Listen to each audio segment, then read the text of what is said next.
Tonight I got something different planned for y'all, and it's gonna probably shock people, and it may take 2 or 3 nights to get through it. We're gonna talk about who Simon Peter is, and this is kind of wild because when I first started looking into all this stuff, because Simon was the only one that Jesus called Satan.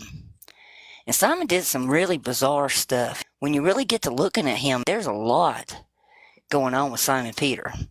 And there's a lot that's mistranslated that really tells us even more. In Luke 6:13, we're told, and when the day came, he called his disciples and chose from them or singled out 12, and he named them apostles. And what people don't know is that word for separated out can also mean separated from part of the whole. Like he set them to the side and literally named them something. Okay, what did he name them? We're told that he named them messengers, or apostles for him, or messenger for him. That's not exactly true, I don't think. Because apostle is the same word you get apostate from. In Greek, the prefix apo means from or away. And the suffix of that word, or the root part of that word, is stolos. And who was Stolos? Stolos was the great prince of hell that commanded 26 legions of demons. He taught astronomy, and his knowledge about herbs, plants, precious stones. He is depicted as a raven or a crowned owl with long legs. So the literal meaning could mean from the great prince of hell. That's pretty intense. And when you think about what Peter did, now, when he denied Jesus had the Spirit in him. Not only did he just deny him, but he denied him with oaths and curses, too, on his breath. There's Stolos. This is from the Keys of Solomon. There's like 3 different books, the Lesser Keys, the Greater Keys, and then there's the Testament of Solomon. And the Testament tells what he did with these demons. The first 2 books tell about the demons. Okay, and Stolos, that's the sigil there, the seal of Stolos. And it says that he was known as Stolos, the great prince of hell. He is seen as the fallen angel and commands 26 legions of demons. He is depicted as either being a crowned owl with long legs, a raven, or a man. So he can also be a man. And here's part of the original text. The 36th spirit is Stolos, or Stolos. He's the great and powerful prince, operating in the shape of a mighty raven, or first before the exorcist. But after he has taken the image of a man, he teaches the art of astronomy, the virtues of herbs, and precious stones. He governs the 26 legions of spirits, and his seal is thus, which is, and it goes on about that. But I thought it was important to note that he can also take the form of a man, or the shape of a man. He was over a lot of medicine too, with the herbs and stuff. The Testament of Solomon is a pseudepigraphal work attributed to King Solomon, the wise of the Old Testament.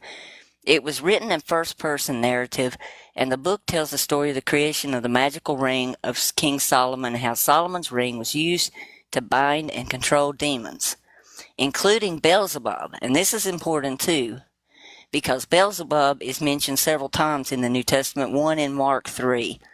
In the book, the King Solomon, his disclosures between the king and various spirits was told. The story shows how Solomon used the wisdom to withstand demons, tricks, and guile to enlist their aid to help him build the second temple.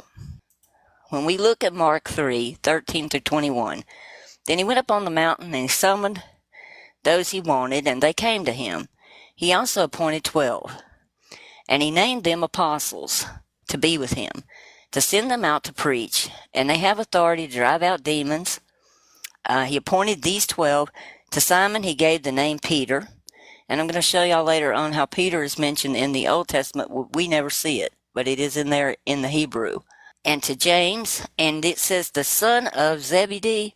The son of is not in the Greek text. It's just James Zebedee. He gave them the name the Boanerges, which is the sons of thunder.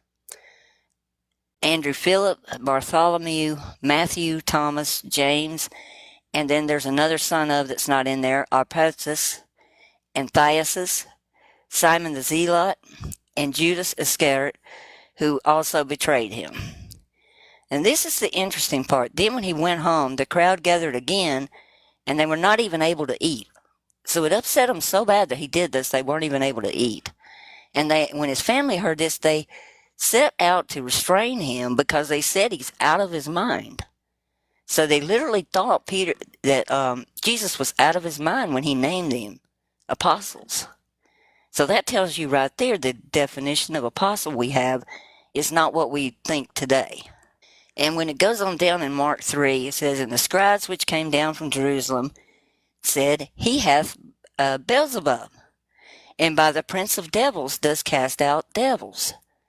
Now, this has taken us to those books of Solomon. So apparently they were reading those books of Solomon. And he called them unto him and said unto them in parables or comparisons. Okay, so he's using comparisons. "How can Satan cast out Satan? And if the kingdom be divided against itself, the kingdom cannot stand. And if the house be divided against itself, that house cannot stand. And if Satan rise up against himself and be divided, he cannot stand, but hath an end. No man can enter into the strong man's house and spoil his goods, except he will first bind the strong man, and then he will spoil his house.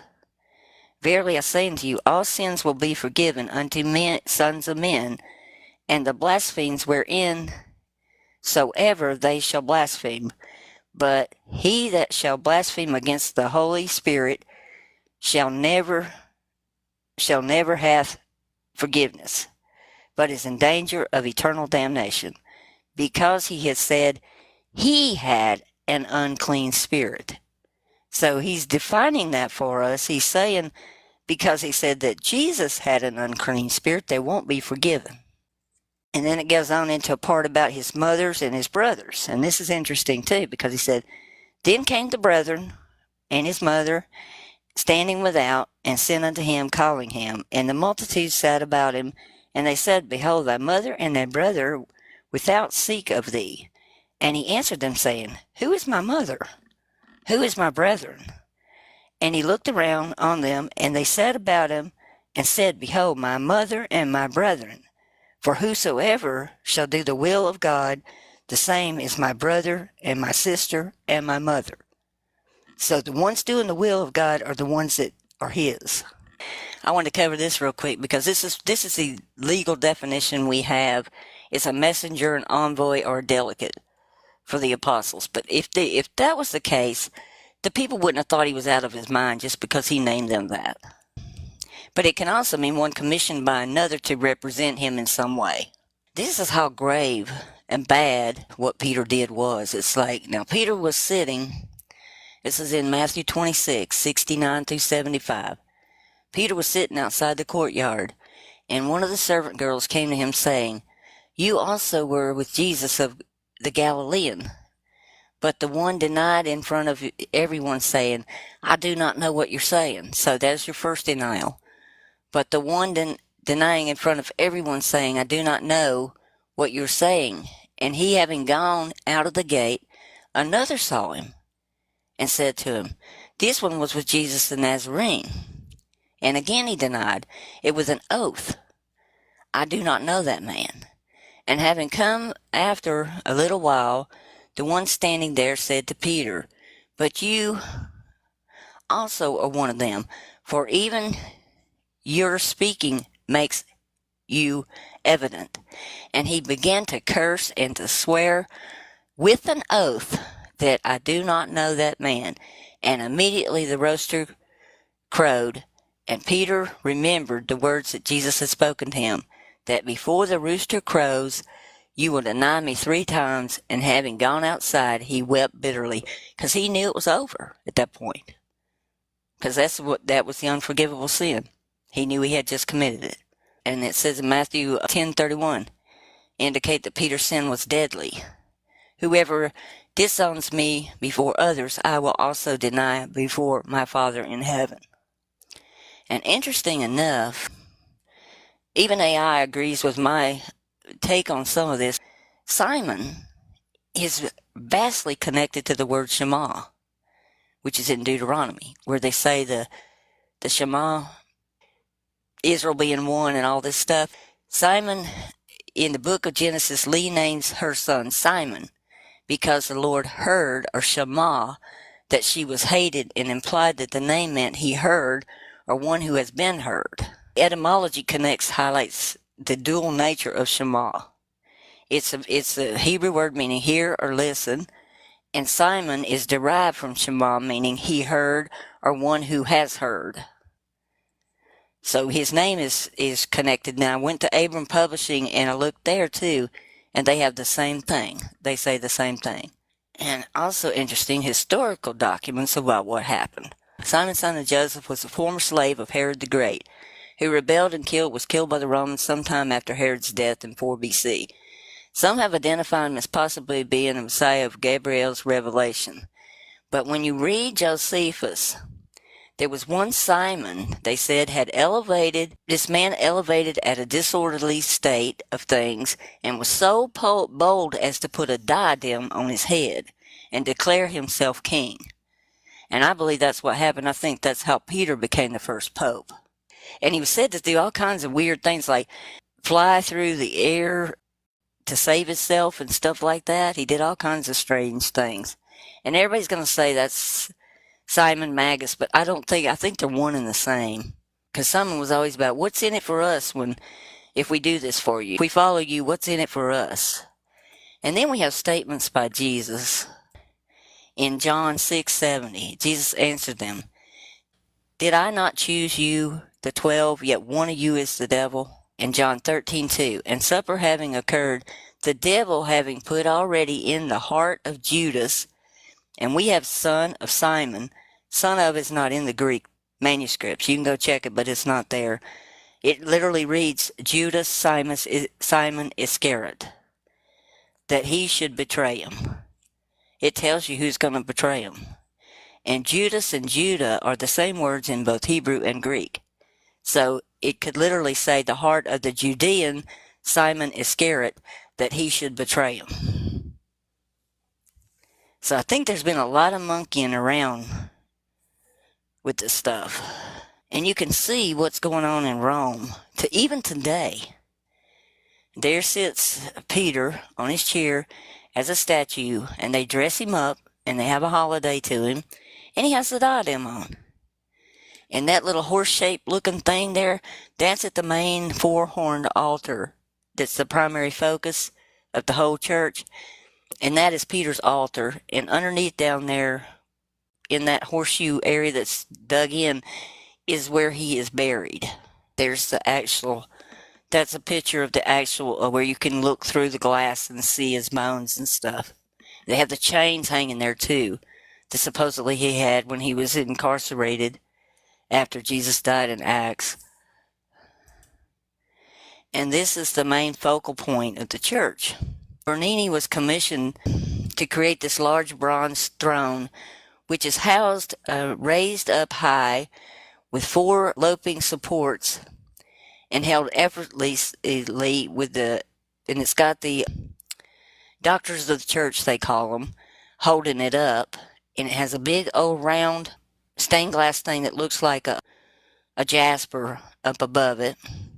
It has the 2 angels, and this chair was enshrined in its new home with great celebration on the 16th of January, 1666. Pretty interesting. But that's the focal point. There's no focal point on Jesus in that church. That's St. Peter's Cathedral, too. Bernini's final work for St. Peter's, undertook in 1676, was the decoration of the chapel sacrament to hold the sacramental host. He designed a miniature version of gilt bronze of the Brunnites Tempito. The little chapel marks the place of the death of St. Peter. Also, this is marking another marker for St. Peter. On either side is an angel, one gazing rapport adoration, and the other looking toward the viewer that's welcomed. So that's another shrine to him. And this is the 4-horned altar. That thing literally matches the four-horn altar in Ezekiel's third temple exactly. In fact, the Vatican is the third temple. It matches Ezekiel's temple down to the number of steps going up in the building. I have 2 videos on that. Now, granted, they were done a while back, and I was still in the Hebrew roots, but they still stand today as far as matching up and lining up with exactly what we have in the book of Ezekiel. I think I'm going to stop there for tonight, and because this is a lot of material on him. There's going to be a lot more, because I want to go into the Old Testament where Yahweh calls him Behemoth. There's a lot more to this.